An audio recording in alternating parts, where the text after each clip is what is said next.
Bonjour à tous et bienvenue dans cette nouvelle vidéo. Aujourd'hui nous allons vous parler d'un personnage qui a recueilli dès l'apparition des livres et encore plus avec les films, les louanges de nombreux fans. Cédric Diggory, c'est un peu le beau gosse de la saga. Vous savez, c'est un peu l'équivalent du quarterback américain dans toutes les séries américaines mettant en scène des jeunes. Interprété au cinéma par le redoutable Robert Pattinson, son personnage a fait chavirer les cœurs de très nombreuses fans autour de la planète. On va plonger aujourd'hui dans l'histoire de ce personnage, bien entendu. Nous le faisons, vous le savez, dans chacune de nos vidéos consacrées au personnage de la saga. Mais on va également aller un petit peu plus loin pour cerner le personnage de Diggory qui a permis à J.K. Rowling, comme souvent, de faire passer un certain nombre de messages, notamment sur la question du harcèlement scolaire, et vous comprendrez vite pourquoi. On ne sait pas véritablement ce qui constitue, au fond, Cédric Diggory, ce qu'il renferme également en lui. Et nous allons tenter de nous rendre à la découverte de ce personnage si particulier, à la fois très attachant, mais aussi franchement redoutable. Cédric Diggory est né en 1977 et a vécu toute son enfance à Loustry Saint-Chas-Pool, non loin de la maison des Weasley. Il a été élevé par son père Amos Diggory, mais aussi par sa mère, évidemment, dont l'identité n'a pas été révélée. Il fait son entrée à Poudlard en septembre 1989 et sera réparti dans la maison Poussoufle.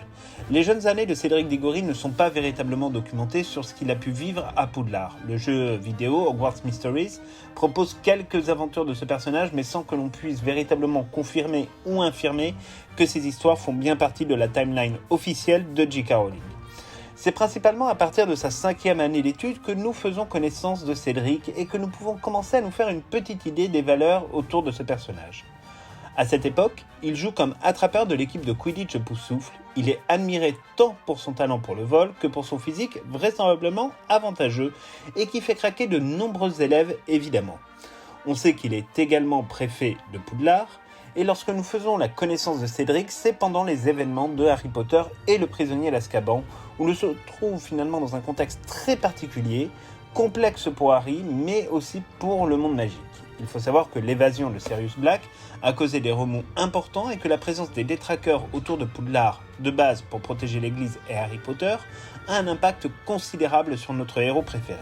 Lors d'un match de Quidditch en 3e année entre Gryffondor et Poufsouffle, l'opposition entre Harry et Cédric pour capturer le Vif d'Or dans des conditions météorologiques absolument catastrophiques est à son maximum. Ils sont tous les deux très près d'attraper la fameuse balle en or lorsque des détraqueurs attirés par les émotions colossales du public ont pénétré dans l'enceinte du stade. On le sait, Harry, compte tenu de son passé, est très atteint par les détraqueurs. Il est donc incapable de poursuivre le match et tombe de son balai.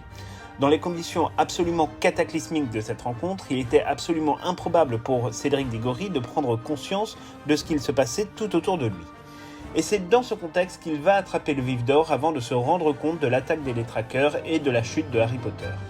En atterrissant quelque temps après sur le terrain, il propose immédiatement de rejouer le match et de ne pas tenir compte. Car, dans son jugement, cela n'était pas fair-play de profiter de cette intrusion des détraqueurs pour remporter le match, ce qui est effectivement la réalité. Olivier Dubois, le capitaine de l'équipe de Quidditch de Gryffondor, va refuser cette proposition, jugeant que le match s'était gagné à la loyale. Diggory sera vraiment totalement désolé de cette situation dans la mesure où il juge que sans l'intervention des détraqueurs, il aurait pu perdre le Vif d'Or au profit de Harry. Un peu plus tard, il félicitera d'ailleurs même Harry pour être devenu l'heureux propriétaire d'un éclair de feu, ce qui prouve bien que les intentions de Diggory ne sont pour le coup pas mauvaises. Alors, à noter que dans la version cinématographique de Harry Potter et le prisonnier d'Azkaban, le Cédric Diggory que l'on voit à l'écran n'est pour le coup pas Robert Pattinson puisque l'acteur n'avait pas encore été casté. C'est évidemment dans Harry Potter et la Coupe de Feu, à l'occasion de sa 6e année d'études, que nous allons pleinement faire la connaissance du personnage de Diggory. On le retrouve une première fois durant l'été, lorsque Harry, Hermione et les Weasley se rendent au grand complet pour la finale de la Coupe du Monde de Quidditch. Afin d'organiser au mieux le transport des dizaines de milliers de sorciers, le ministère de la Magie a disséminé un peu partout sur le territoire des porte-loin. Il se trouve que les Diggory vivant à proximité des Weasley utiliseront donc le même porte-loin pour se rendre au match.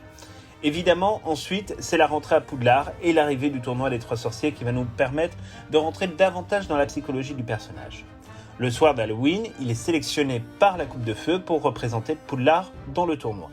C'est pour lui un moment de gloire immense, gloire qu'il ne pensait pas devoir partager pour ce qui concerne évidemment l'école de sorcellerie Poudlard. De base, la Coupe de Feu ne pouvait sélectionner que 3 noms en fonction des 3 écoles y participant. En l'occurrence, le nom de Harry Potter a été glissé dans la coupe par Barty Croupton Jr., métamorphosé en Maugré-Foleuil grâce au polynectar. Harry Potter est donc désigné comme 4e champion, comme si une 4e école nécessitait pour le coup d'avoir effectivement un compétiteur. Lorsque Cédric Diggory voit débarquer Harry dans la salle attenante à la grande salle, il est extrêmement surpris d'apprendre qu'il ne sera pas le seul et unique champion de l'école. Malgré le fait que Harry affirme avec véhémence et avec raison qu'il n'a évidemment pas mis son nom dans la coupe et qu'il ne souhaitait pas être candidat, ce dernier n'est cru par à peu près personne. Un peu plus tard, Cédric lui reposera d'ailleurs la question de savoir comment il a pu tricher, mais Harry niera une fois encore avoir mis son nom dans la coupe de feu. Cédric Diggory va rester relativement poli et même si Harry sent que son adversaire ne le croit pas, il notera cependant une certaine forme de fair play et ne participera pas à la vindicte d'une grande partie de l'école contre Harry Potter. En effet, plus les semaines avancent, plus le climat au sein de l'école devient plus que détestable pour Harry, qui souffre d'un acharnement et d'un harcèlement d'une violence peu commune par une très grande majorité d'écoliers.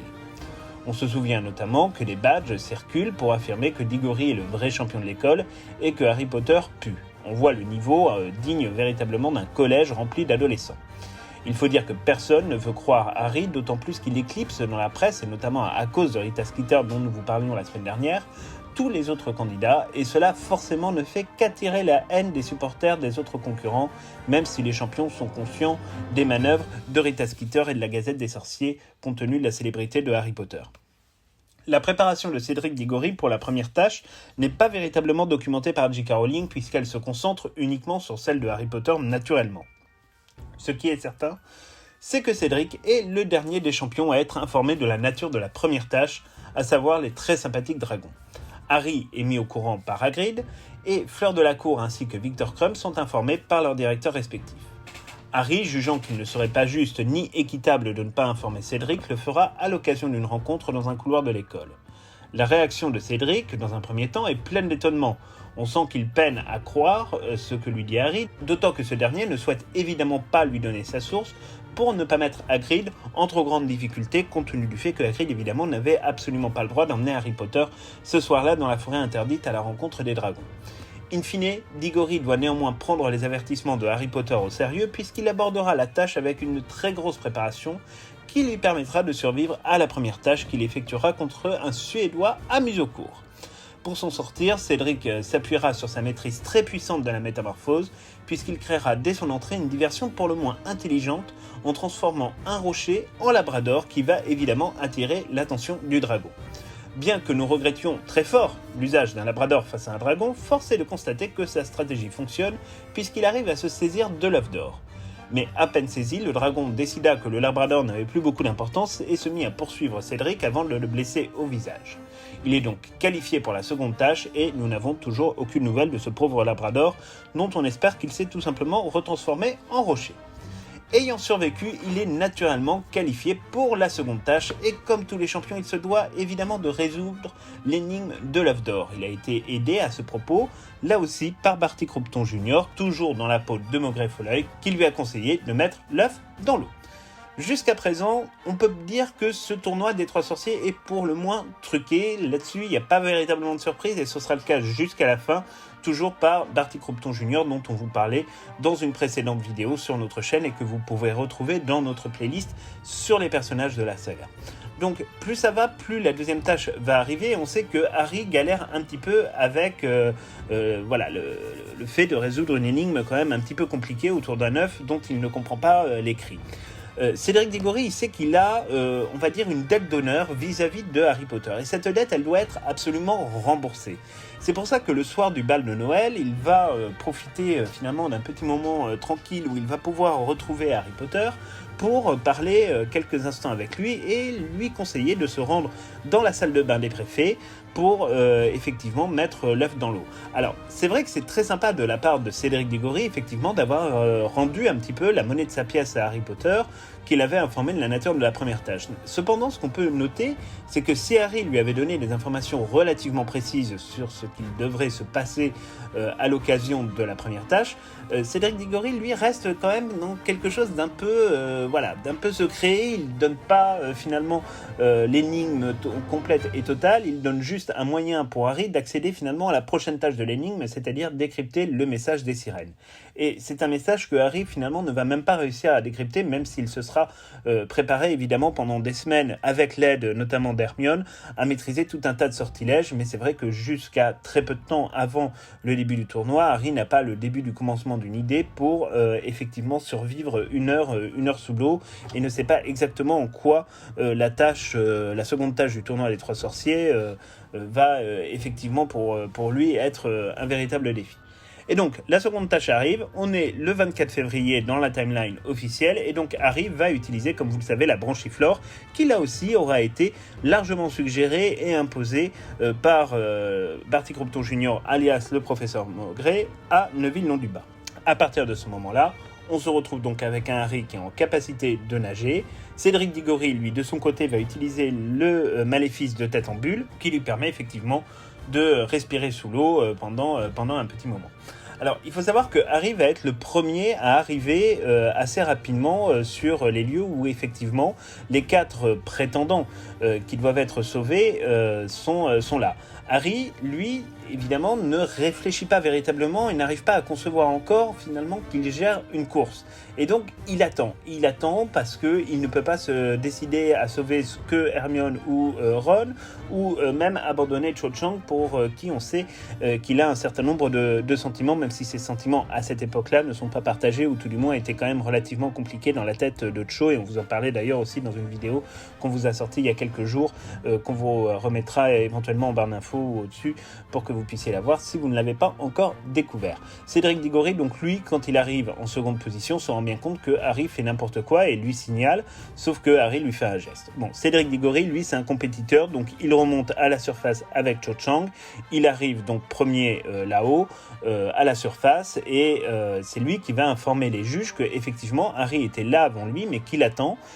Donc on voit ensuite Viktor Krum qui emporte Hermione, et Fleur de la Cour qui, elle, n'a pas du tout réussi à se qualifier pour cette épreuve et qui a été très rapidement éliminée, n'arrivera jamais. C'est pour ça que Harry, lui, sauvera Ron et également la petite sœur de Fleur de la Cour, ce qui vaudra quelques points supplémentaires effectivement à Harry Potter, lui permettra d'accéder à la troisième tâche en étant ex-aequo avec Cédric Diggory au classement. Et donc ils rentreront tous les deux à l'intérieur du labyrinthe au même moment. Alors, cette troisième tâche, évidemment, elle ne nécessitait pas, entre guillemets, d'énigmes à résoudre. On savait très bien ce qu'il allait falloir faire, hein. C'était le principe du labyrinthe, ce qui a permis à Hermione de apprendre tout un tas de sortilèges à Harry Potter. On peut imaginer que c'est exactement la même chose pour l'ami Diggory, qui, effectivement, juste avant la troisième tâche, est rejoint par ses parents. Donc, à cette époque-là, en tout cas, dans la timeline, vraisemblablement, sa mère était encore vivante, ce qui ne semble pas être le cas dans la timeline de Harry Potter et l'enfant maudit, mais c'est vrai qu'après on peut se poser la question, ça reste quand même quelque chose de tout à fait possible qu'elle soit vivante mais qu'on ne la voit pas dans le décor, mais voilà, ça reste quand même encore une fois une petite question. Et donc Cédric va rentrer finalement dans le labyrinthe en même temps que Harry, ils vont prendre des chemins ensuite qui vont être séparés, et là il va y avoir tout un tas d'épreuves auxquelles il va survivre, un peu comme Harry, et notamment face à Viktor Krum, qui était sous l'emprise donc évidemment du sortilège de l'Imperius. Et là c'est Harry qui va sauver finalement Cédric Diggory de Krum, et c'est à partir de ce moment-là que tous les deux ils vont faire à nouveau un petit bout de chemin avant de se séparer et puis de se retrouver pour prendre la coupe du tournoi Les Trois Sorciers. Cette coupe, vous le savez, c'est un porte-loin direction Little Hangleton, le cimetière où est enterré le père de Tom Jedusor, et là c'est à ce moment-là que Cédric Diggory va décédé. Il faut savoir qu'à la base, Cédric Diggory voulait laisser Harry Potter se saisir du tournoi des Trois Sorciers, jugeant que, effectivement, comme il avait été sauvé par Harry, cette victoire devait lui revenir. Harry lui a proposé de prendre la victoire à deux, et donc de ramener la victoire à Poudlard en étant tous les deux ensemble. En l'occurrence, malheureusement, c'est ce qui a conduit à la mort de Cédric Diggory, parce que Harry n'a pas voulu gagner tout seul, alors que Cédric Diggory, une fois encore, avait fait preuve effectivement de beaucoup de fair play. La suite, malheureusement, vous la connaissez. Cédric Diggory va être assassiné par Lord Voldemort très rapidement. Enfin, d'ailleurs, c'est même pas Lord Voldemort qui va l'assassiner. Il va mourir de la baguette de Lord Voldemort. Mais c'est Peter Pettigrew qui lance malheureusement le sortilège. À ce moment-là, Cédric Diggory n'est plus. On le reverra quelques instants plus tard lors du combat entre Harry et Voldemort grâce au Priori Incantatum qui permet effectivement de faire revenir les personnes qui ont été tuées avec la baguette de Voldemort. C'est pour ça qu'on voit le vieux jardinier, on voit Cédric Diggory, on voit également les parents de Harry Potter et c'est à ce moment-là que Cédric va lui demander de ramener son corps à Poudlard auprès de ses parents, ce que évidemment il va faire sans difficulté. La mort de Cédric Diggory, ensuite, elle est passée finalement au statut un peu anecdotique. Alors c'est vrai qu'il y a toute une cérémonie qui est organisée à Poudlard par Dumbledore, où il explique la réalité de ce qui s'est passé dans le labyrinthe et évidemment au cimetière de Little Longington avec le retour de Voldemort. Mais il faut savoir que cette mort, qui aurait pu être finalement une mort de martyr, au sens presque religieux du terme, n'aura pas beaucoup d'effet dans un premier temps, puisque le ministère de la Magie refuse d'accréditer évidemment la thèse de la mort de Cédric Diggory des mains de Voldemort. C'est-à-dire qu'à partir de ce moment-là, il y a une dichotomie qui s'installe assez rapidement entre d'un côté ceux qui pensent que c'est Voldemort qui a tué effectivement Cédric Diggory et la très grande majorité des gens qui pensent que finalement c'est peut-être Harry qui a quelque chose à cacher, qu'il s'est passé quelque chose dans le labyrinthe et que Harry ne dit pas tout à fait la vérité sur ce qu'il s'est passé. Le fait est que voilà, Cédric à ce moment-là de l'histoire est décédé, donc son histoire s'arrête officiellement ici et on n'en entendra plus parler sur le reste de la saga, même si on sait que évidemment c'est quelque chose qui porte très, très atteinte à Harry qui s'en veut finalement puisqu'il se sent coupable d'avoir tué Cédric Diggory, puisque c'était lui qui devait gagner le tournoi des 3 sorciers, c'était lui qui devait se rendre tout seul au cimetière de Little Longington et finalement Cédric Diggory a été tué avec une vitesse malheureusement qui ne lui a pas permis de réagir malgré le fait qu'il s'agissait d'un très grand sorcier. Et c'est là où l'histoire de Cédric Diggory bascule. Pourquoi ? Parce que dans Harry Potter et l'Enfant Maudit, J.K. Rowling nous a réservé une petite surprise. Vous savez que Harry Potter et l'Enfant Maudit est basé sur la problématique du retour dans le temps et effectivement du voyage temporel.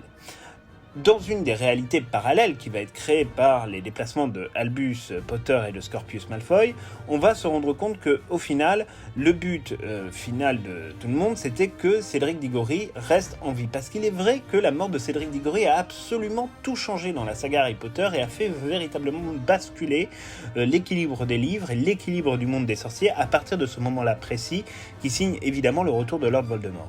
Ce qui fait que la logique qui a été celle de J.K. Rowling dans Harry Potter et l'Enfant Maudit, c'était d'imaginer finalement quelles seraient les conséquences d'un retour à la vie de Cédric Diggory. Alors tout cela n'est qu'un moyen au final pour Delphi Voldemort, en tout cas Delphi Gélusor, d'arriver à son but et à ses fins, mais c'est vrai que pendant toute une première partie de la pièce, on est dans cette logique où effectivement l'idée serait de ramener Cédric Diggory. Sauf que ramener Cédric Diggory, c'est dangereux. Pourquoi ? Parce que quand on s'attaque à la modification du temps et donc finalement à modifier l'histoire, on s'attaque évidemment à beaucoup de choses, puisque un événement en entraînant un autre, par définition, à chaque fois, il y a des conséquences à payer et le prix parfois est extrêmement lourd. Et là, en l'occurrence, c'est vrai que tout le monde s'était mis un peu dans la tête, et c'était en tout cas Albus Potter et Scorpius Malfoy, bien manipulés par Delphi Gélusor, se sont mis véritablement dans la tête qu'au final, si Cédric ne participait pas au tournoi des 3 sorciers ou perdait le tournoi des 3 sorciers, il était évident qu'il allait réussir à survivre et donc il ne serait pas tué dans le labyrinthe et évidemment au cimetière de Little Longington. Sauf que malheureusement, cette réflexion, elle avait une limite, c'est que la mort de Cédric Diggory était nécessaire pour en arriver jusqu'à la mort de Lord Voldemort, et on va vous expliquer pourquoi. Tout simplement parce que J.K. Rowling a là aussi voulu faire porter l'un des messages et l'un des engagements qui lui tient beaucoup à cœur. C'est celui du harcèlement scolaire. En effet, Albus et Scorpius ont eu très rapidement l'idée que pour éviter finalement que Cédric Diggory ne gagne le tournoi des 3 sorciers, il fallait qu'il perde soit lors de la première tâche, soit de la seconde tâche. Alors ils ont essayé dans un premier temps de le faire perdre lors de la première tâche en lui retirant sa baguette, ça n'a pas fonctionné. Donc il a fallu recommencer au moment de la seconde tâche du tournoi des Trois Sorciers, où là effectivement ils ont réussi, puisque Cédric Diggory a été ensorcelé et donc s'est mis à gonfler comme une baudruche et élevé dans le ciel, et bref, n'a jamais pu réussir son sortilège de tête en bulle, n'a donc jamais pu sauver Cho Chang, et s'est retrouvé évidemment avec un très très mauvais classement qui l'envoyait bon dernier dans le labyrinthe, ce qui le protégeait quand même en termes de temps pour rattraper Harry Potter, qui était donc le premier et seul et unique premier de cette aventure. Mais sauf que, si vous voulez, cette logique-là, elle a eu des conséquences extrêmement graves sur Cédric Diggory dans sa vie. Donc c'est une vie où finalement il reste vivant à la fin du tournoi des Trois Sorciers, donc une vie qu'on pourrait imaginer presque heureuse, et se dire que finalement rien n'avait changé, sauf que, évidemment, malheureusement, on est dans une école. Et dans une école, il y a un sujet qui est aujourd'hui souvent repris dans l'actualité, y compris dans le monde des Moldus, c'est la question du harcèlement scolaire. Alors, on vous fera une vidéo spécifiquement dédiée à cette thématique qui est extrêmement importante et sur laquelle nous sommes tous particulièrement engagés. Mais on sait que Harry a été pendant très très très longtemps victime de harcèlement scolaire, on le voit, c'est une habitude. Après, certains résistent mieux que d'autres. Cédric Diggory, lui, à cause de son échec lors de la seconde tâche du tournoi des Trois Sorciers, va se retrouver dans une situation où toute l'école, en fait, va se foutre littéralement de sa gueule, il va être complètement décrédibilisé, et à force d'être décrédibilisé, il va rentrer dans une forme de noirceur, de quelqu'un, en fait, finalement, qui de base était un bon garçon, mais qui avait quand même un brin d'ego, puisque c'est vrai que, voilà, il était le champion de Poudlard. Il va se retrouver propulsé du statut de champion au statut de zéro, et cette descente aux enfers, en fait, il ne va pas la supporter. Et ce qui va faire, en fait, que Cédric Diggory, en très peu de temps, puisque ça va durer sur uniquement 2 ans, va se transformer en un véritable mange-mort, et en un mange-mort, finalement, qui va en arriver à tuer lors de la bataille de Poudlard, et tuer pas n'importe qui, il va tuer Neville Londubat. Sauf que tuer Neville Londubat, ça a des conséquences aussi. Pourquoi ? Parce que Neville est celui qui a tué Nagini. Nagini, c'était le dernier Horcrux qu'il restait à Lord Voldemort.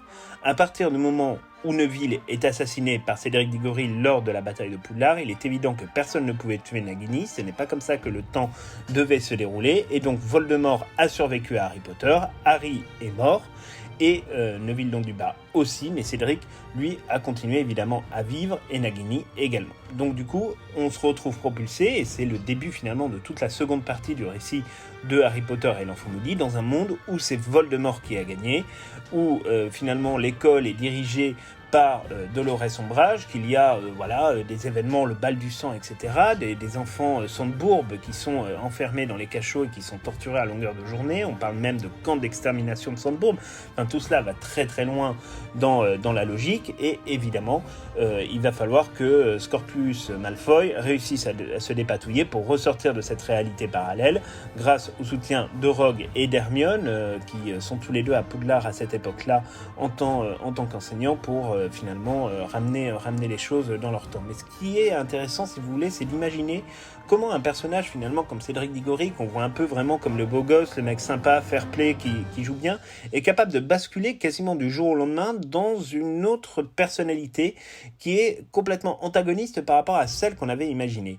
Et c'est vrai que là-dessus, les dégâts que peuvent provoquer le harcèlement scolaire, que peuvent provoquer finalement les moqueries de ses camarades, ou même cette espèce de descente aux enfers suite finalement à un accident survenu lors d'une tâche du tournoi des Trois Sorciers, c'est quelque chose qui va complètement modifier le cours du temps et modifier l'histoire du monde magique et du monde des Moldus également, puisque cela a forcément eu des répercussions extrêmement graves sur les Moldus. Donc tout ça, si vous voulez, est extrêmement intéressant, parce que J.K. Rowling a vraiment voulu montrer que finalement, même la meilleure des personnes, quand elle est soumise à cette espèce de vindicte populaire, quand elle est soumise aux moqueries, quand elle est soumise au harcèlement quotidien, est capable de vriller dans sa tête et donc de se transformer finalement en monstre et de se transformer en mange-mort dans le cas de Cédric Diggory.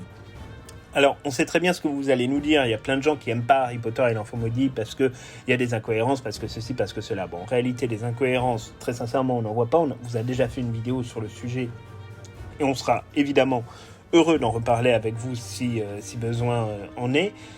Mais beaucoup de gens effectivement disent ah mais c'est pas possible que Cédric Diggory devienne un mangement. Mais bien sûr que si, que c'est possible. Alors c'est pas parce que c'est la gueule d'ange de Robert Pattinson qui nous revient en tête et qu'on se dit ouais ce type est cool, il est beau, voilà c'est un grand sportif, c'est quelqu'un qui maîtrise la magie parfaitement, etc. que cette personnalité en réalité est absolument parfaite. Toute personne, aussi parfaite qu'elle soit, a ses faiblesses, a ses fragilités, et là en l'occurrence celles qui sont exploitées par J.K. Rowling dans le récit de Harry Potter et l'Enfant Maudit, c'est justement en fait le contre-coup de son ego et de sa manière effectivement de se savoir presque invincible, et en tout cas de penser qu'il est quelqu'un de voilà, qui dispose de capacités un peu supérieures à la norme, ce qui est confirmé par le fait d'ailleurs qu'il est choisi par la Coupe de Feu comme champion reconnu de Poudlard.